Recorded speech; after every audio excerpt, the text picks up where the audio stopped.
Hey everybody, Ace Channel Liam here and welcome to the latest episode of MetroMania. For those uninitiated, MetroMania is an ongoing 16 Pokemon Metronome-only double battle tournament to determine the MetroMania Champion, and Season 6 is focusing on the lovely Cantonian Pokemon that have changed into Alolan forms in the lovely, bright, sunny place of Alola. If you're a fan of Metromania already and you're ready for more, make sure you hit the like button, show you're enjoying the series, and of course hit subscribe if you're new so you never miss an episode. We're almost halfway through the first phase of battles. We will have 2 of our quarterfinal battles confirmed by the end of this episode, but of course before we get into it, let's have a look at those lovely tournament brackets. Last week's Heat 3, was absolutely incredible. Alolan Golem unfortunately falling to Alolan Exeggutor in the last round in one of the most incredible sequences I've seen in a Metromania in all of the 5 and a bit seasons so far. If you haven't seen it, I recommend you go back and watch it, because what a set of Metronome battles it was. I was on the edge of my seat throughout the whole damn thing. Exeggutor goes through to the quarterfinals. We do need to find out its opponent though, and we're going to find that out exactly in just a couple of moments as we see Alolan Sandslash take on Alolan Grimer in what has to be a powerhouse versus underdog battle if I've ever seen one. So here we go, Alolan Sandslash versus Alolan Grimer. Who will go on to face Alolan Exeggutor in the quarterfinals? Everyone I've seen in the comments have been giving Sandslash such an advantage in this battle because of its steel typing. Steel types historically do very, very well in Metromania. However, remember, the less moves there are in the game, much like there's not 600 moves in this game, there's like 250 in Let's Go, means more chances of one-hit KO moves, which could be Grimer's bread and butter. As you see, it takes great damage from that Dizzy Punch from the regular Sandslash there. Here's the shiny Sandslash with a body slam onto the regular Grimer. They're doubling in, gets the paralysis as well. Grimer starting off on a very big disadvantage. It's definitely in the underdog position right now, as a lot of these unevolved Pokemon are gonna be. Here's Confusion though, not going to be very effective from the regular Grimer onto the shiny Sandslash there, and here comes the shiny Alolan Grimer who's going to go for Stomp. Again, not very effective. The steel type just has so many resistances that it really makes it difficult to take these Pokemon down. And of course, these Pokemon are 4 times resistant to ice as well, these Sandslash. It's just worth noting that as well. But they are 4 times weak to fire and fighting, so keep that in mind. Here's Haze though, eliminating stat changes that if they happened, I missed them, because I didn't see no stat changes, but go ahead, my dude. And here is the regular, a Hyper Beam from the regular Sandslash there, onto the regular Grimer, which almost takes it out of contention, but does give the Grimer team an opportunity because that Sandslash will have to recharge. Every mistake the Sandslash team makes gives an opportunity to the Grimer team. Increasing the special defense of the team, I mean, that's fine, go for it. I mean, it makes it, you know, it reduces the power of special moves. It doesn't necessarily increase special defense, technically, if we're being technical. Tackle isn't going to do a great deal of damage to Alolan Sandslash. So Grimer really needs to pull some big moves out of the tank. Really hasn't got it together yet. Really doesn't seem to have realized that it's up against a pair of steel-type Pokemon. Really needs to figure itself out and start mounting some kind of effective offense. Here's the shiny Sandslash, who is going to go for a Glare, but that Grimer is already paralyzed, and of course there's the recharge from the Hyper Beam. This is the opening that the Grimer team needs if it's going to try and go through. Goes for a Hyper Beam of its own, knowing though that that's a big mistake because it's not going to do much damage at all because of the resistances. Once again, it did more damage than I think any move that the Grimer team has done so far, but it's just not enough, and you can't afford to be having to recharge. Here comes that regular Grimer, ignoring the paralysis, going for Payday though. Again, not very effective, not doing much damage at all. This Grimer team is really struggling to get out of the gate, really not focusing quite well enough. You know, if you're going to be in this underdog position in these battles, you really need to bring your A game, and so far I don't think the Grimer team have really done that so far. Here's Conversion though, that's an opportunity for the Grimer team. That's a big mistake, you've got to think, on the part of shiny Sandslash, changing itself to a normal type, removing so many of its resistances. That's not a smart move. Here's a Solar Beam getting prepared by regular Sandslash, giving another turn for these Grimer. Unfortunately, one of them has to recharge. Regular Grimer is the only one that's going to attack, still ignoring that paralysis, getting very lucky there. Going for Minimize, that might be Grimer's best bet here. Minimize, make yourself very difficult to hit. Evasiveness up 2 stages, that might be the thing that keeps you in this battle and allows you to possibly topple Alolan Sandslash.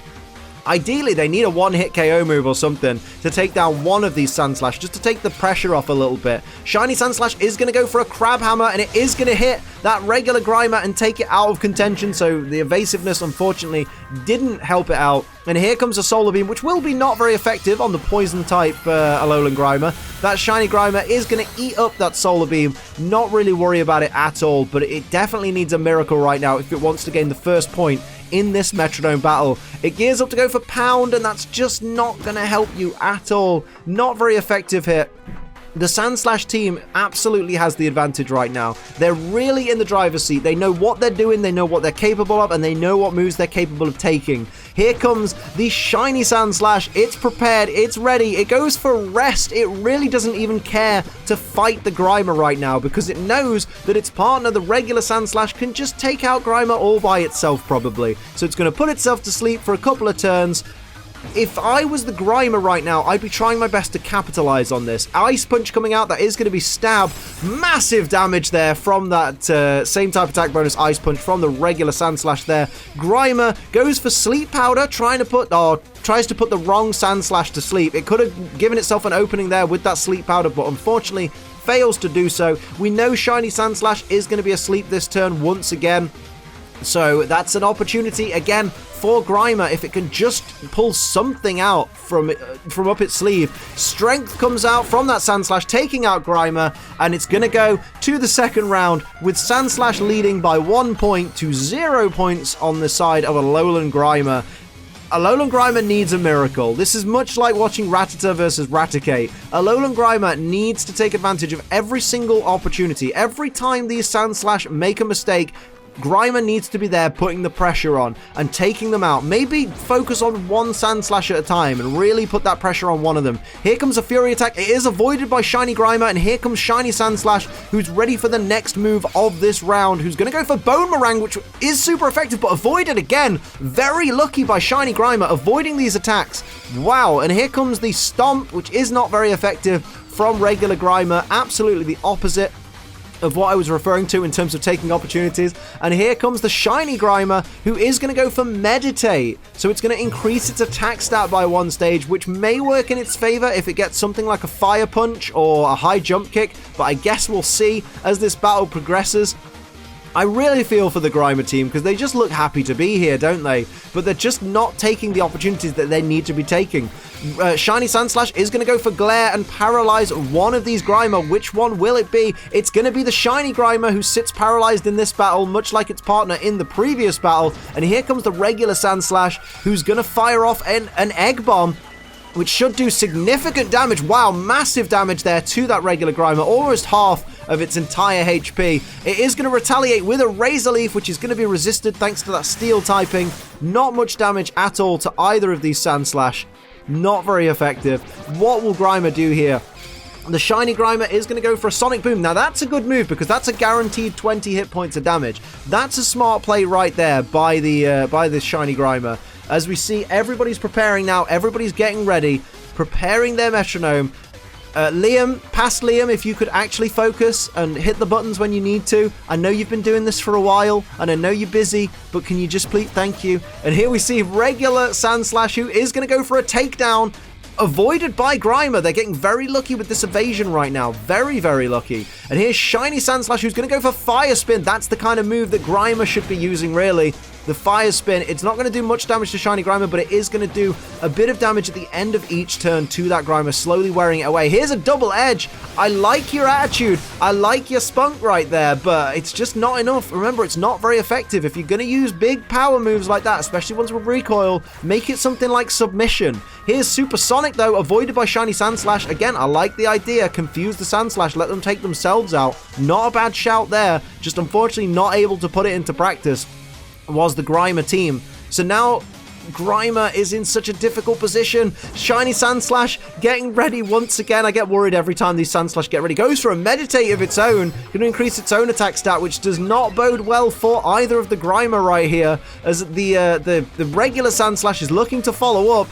And it's going to go for an explosion. It just does not give two damns. It's going to explode. That's going to be resisted by its partner, so won't do that much damage to it. The explosion takes down both the Grimer, and away goes Alolan Sandslash. Alolan Sandslash now, it did take its partner out though, to be fair. Alolan Sandslash moves on and is going to the quarterfinals in a blaze of glory. Grimer is knocked out and Alolan Sandslash reigns victorious and goes on to face Alolan Exeggutor in the next round.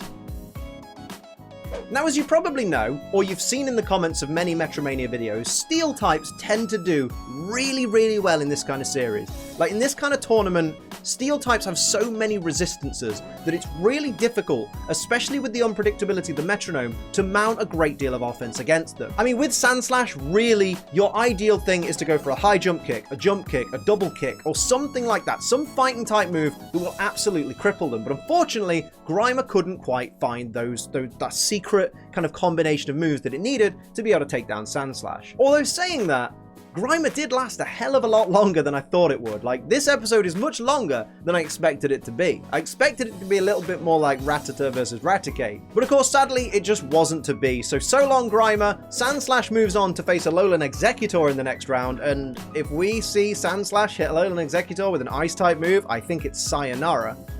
So good luck, Exeggutor. Of course, that's where I'm going to leave this episode of Metromania. I hope you enjoyed it. If you did, hit the like button. If you're new, hit the subscribe button. If you'd like to support the channel like these lovely people down here do, please pledge to my Patreon. It's patreon.com/AceTrainerLiam. And for live streams, head over to twitch.tv/AceTrainerLiam. But until next time, I'm Ace Trainer Liam. Keep on training.